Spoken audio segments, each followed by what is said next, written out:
So, as cottagers, it's really important to understand the risks and not just the rewards of playing on the ice in winter. Under average freezing conditions, ice will freeze between about 30 and 70 centimeters. In the far north of Canada, ice can become several meters thick. The thickness of the ice depends on a few factors. Air temperature being the big one. Ice won't form if it isn't cold. But water depth and movement also play into things. Deeper water takes longer to cool down, so ice takes longer to form.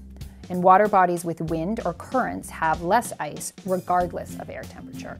Ideal ice forming conditions are still air, low constant temperatures, and no snow.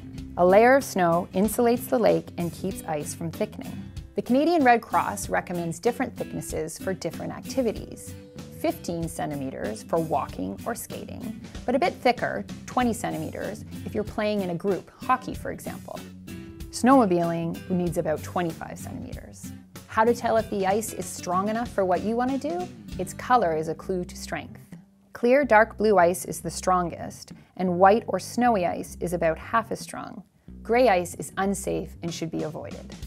However, be aware that sometimes even thick ice, regardless of its color, can be unsafe. That is, it's been exposed to several freeze-thaw cycles, creating layers of water within the ice, making it structurally unsound. So, best to check the consistency and the thickness of the ice using an auger.